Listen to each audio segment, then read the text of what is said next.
Hello ज्ञान army. आपको मैंने पिछले वीडियो में एक सवाल दिया था कि 50,000 का 20% कितना होगा। याद रखिएगा, ये पार्ट 2 है। तो 50,000 का 10% होता है 5,000।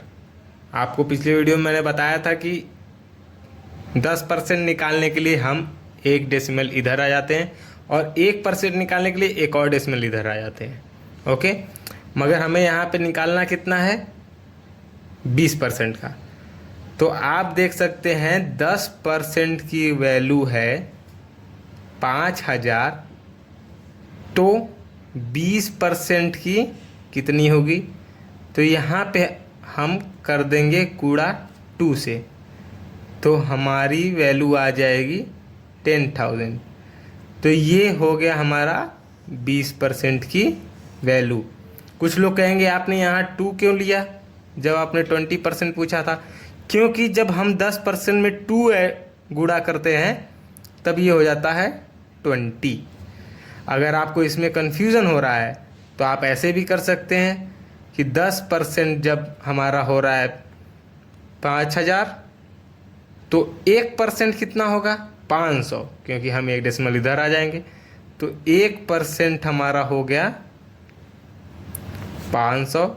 आप इसमें डायरेक्ट 20 का गुणा कर दीजिए, यहाँ से भी वैल्यू वही आएगी 10,000। आइए हम नेक्स्ट स्टेप पे बढ़ते हैं।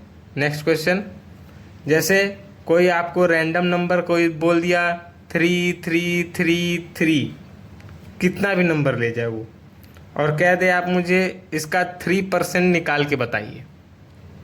ओके, तो आप क्या करेंगे? सबसे पहले 10% निकालने के लिए एक शून्य इधर आते हैं, आप एक और शून्य इधर चले जाइए, एक डेसिमल यहाँ लगा दीजिए। ये आपका 1% की वैल्यू आ जाएगी 3.33। तो आपसे पूछा कितने का? 3% का, तो निकाल दीजिए 9999। याद रखिएगा 2 डेसिमल इधर है तो आपको यहाँ 2 डेसिमल लगा देना है। ये आपकी 3% की वैल्यू आ गई। अब हमें समझ लीजिए कि सबसे ज़्यादा दिक्कत होती है परसेंटेज निकालने में।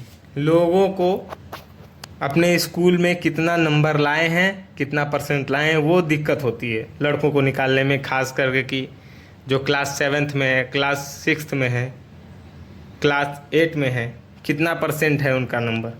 तो जैसे मान लेते हैं हमारा टोटल आता है, टोटल एग्ज़ाम में मार्क्स का है 600 का, और आपने मान लीजिए किसी भी सब्जेक्ट में, मान लीजिए 6 सब्जेक्ट हैं, किसी सब्जेक्ट में 50 पाए हैं, किसी में 80 पाए हैं, किसी में 75 पाए हैं, किसी में 60 पाया है, किसी में 74 पाया है, किसी में आपने मान लीजिए 86 पाया है।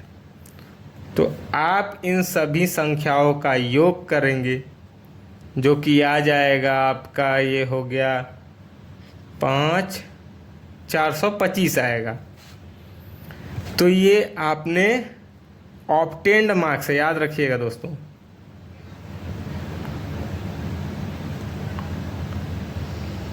ये आपका ऑब्टेन्ड मार्क्स है। तो आपने जितना मार्क्स पाया है उसको आप, जैसे कि आप यहाँ कह सकते हैं कि कोई भी संख्या जो होती है अपने आप में पूर्ण होती है। जैसे 1 बराबर होता है 100%। कोई भी संख्या हो, जैसे ये एक संख्या ही है, तो ये जो संख्या ही अपने आप में पूरी है, तो हम इसे बोलेंगे ये 100% है। उसी तरह 600 बराबर 100% होता है। आपको पूछा कितने मार्क्स का है? मार्क्स का है 425 का, तो 600 को नीचे लिखेंगे, गुणा 425 करेंगे। ये आपका आ जाएगा, यहाँ से आप कट करिए, आप इसे कट करेंगे तो आ जाएगा 70.833%। ये आपका उत्तर है। अब आप हमें कमेंट में बताएंगे कि मान लीजिए टोटल टोटल मार्क्स है 650 नंबर का एग्ज़ाम है, आपने ऑब्टेंड किया है 350। तो ये 350 है, आप कितना परसेंट स्कोर किए हैं? परसेंटेज आप मुझे कमेंट में बताएंगे।